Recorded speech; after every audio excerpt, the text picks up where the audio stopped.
Oh, hello there. I didn't see you. My name is David Webb, PhD, and this is the Dr. David Show, PhD. Today we have a special guest with us, Baron Georges Haussmann. Here's our exclusive interview with him. Hello, my name is Vincent Holmes. Here on site, I have Baron Haussmann. I see you're always working. Can you tell the audience who exactly are you? I'm the prefect of the scene. I'm overseeing a vast urban reconstruction program.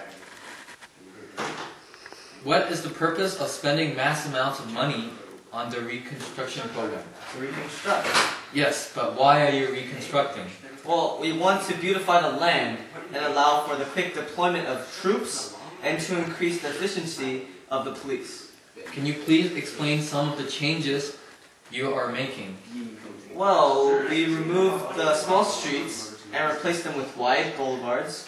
Widening the avenues also ensures that barricades could not be easily created. Were there any political motives? Yes, the reconstruction actually, allowed for the creation of thousands of jobs for both demolition and reconstruction. In addition, the public utility was maintained by private companies, which also created more jobs. What else was there? We created new parks and government buildings. And I see. And what happened after the Third Republic? Businesses were created. This large expansion led to the creation of mechanical trams earlier this decade. So in order to compete with London. Okay then, thank you for your time. Thanks for the interview. Today we'll be discussing...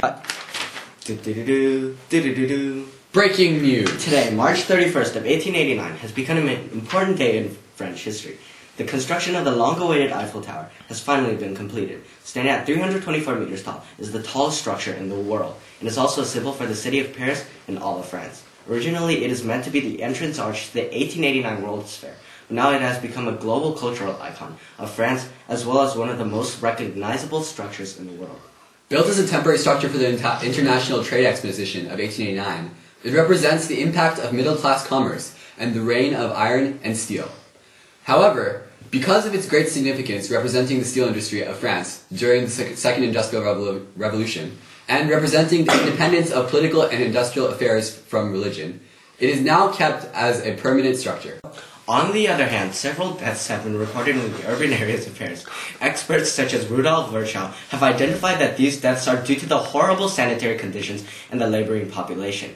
In order to improve these conditions, Baron Haussmann has decided to include a new sewer system as part of his program to rebuild Paris. We apologize for the interruption. Here's a scheduled word from our sponsors. Want to hear a joke? What is it?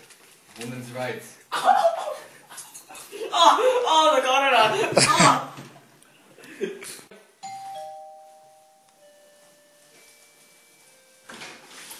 Who are you?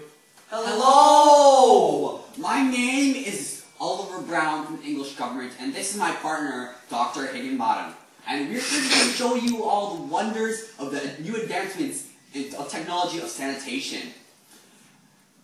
After years of working in our labs, we have created a new absorbent textile material that we like to call the paper towel. Because of the Public Health Act of 1848, we would like to offer these new advancement paper towels for commercial use. We want you to stay away from cholera and improve the general welfare of humanity. Sir, how does it work? Go. In the past couple of years, cholera has been on the rise. No matter the social class, cholera has killed more and more people every year. Cholera rates have been going up. Cholera is bad.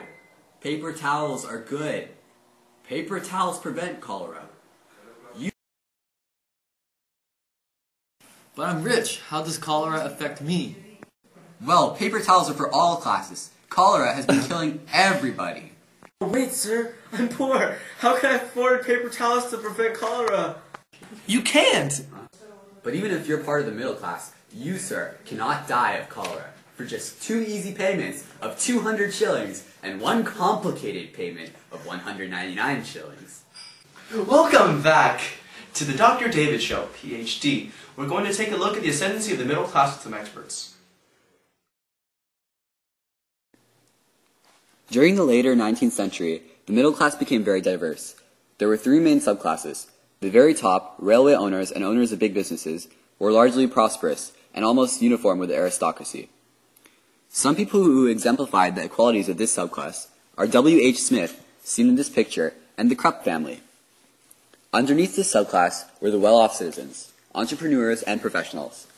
They were still able to afford small luxuries, such as... Finally, the last subclass, at the bottom of the ladder, consisted mainly of white-collared workers. They held jobs such as clerks, secretaries, and some were lower-level bureaucrats. Most of these petite bourgeoisie had their origins in the working class. Although they were considered part of the middle class, during the economic downturn, many of these workers were delegated back into the working class. Therefore, the working class and petite bourgeoisie had very little differences in their lifestyles. During this time, a new form of economy was created, due to the spending on consumer goods, helping to further the values of capitalism. The rise of consumerism was largely due to advances of the middle class, which worked for private enterprises. The rise of the middle class also contributed to an increase in net spending. This perpetuated its own cause, which was as they spent more stores opened, further increasing job opportunities. The rise of consumerism also led to a diminishing influence of government-owned businesses. Although the middle class had relatively comfortable conditions, the working class that was the basis of capitalism still experienced lackluster working conditions. This caused workers' associations and labor unions to flourish. The rise of industry led to urbanization, or the growth of the major cities. As cities grew without regulations, problems arose regarding city planning. Poorly planned cities could not efficiently retain more and more people coming from the country into the city. Therefore, they needed redesign. A city that exemplified this problem was Paris. Paris was a city in which streets were poorly planned, jagged, and narrow. In fact, there wasn't even a map of Paris at the time. Under the close inspection of Napoleon III, streets that were once unnavigable are now renowned for their broadness and structure. This redesign was not only an aesthetic move but also a political one. Narrow streets allowed for easy barricading and was hard for law enforcement to navigate through. These problems were solved through the redesign of cities. An unforeseen impact of the redesigning was that it displaced many middle-class people. A big problem in the cities was overcrowding. The overcrowding in slums led to a large amount of folk in the cities. This led to a huge increase in disease and hunger. A major disease during this time was cholera. Cholera broke out in the city's slums, but it attacked all social classes equally with an unusually high death rate. A severe dip in population sparked panic throughout the populace and prompted the government to take new measures against filth. Governments tried to make the cities cleaner through slum clearance, health acts, clean drinking water, and by increasing the power of people's property in the name of health. Overall, governments tried to contain the panic of death and disease by extending their own power and by modernizing.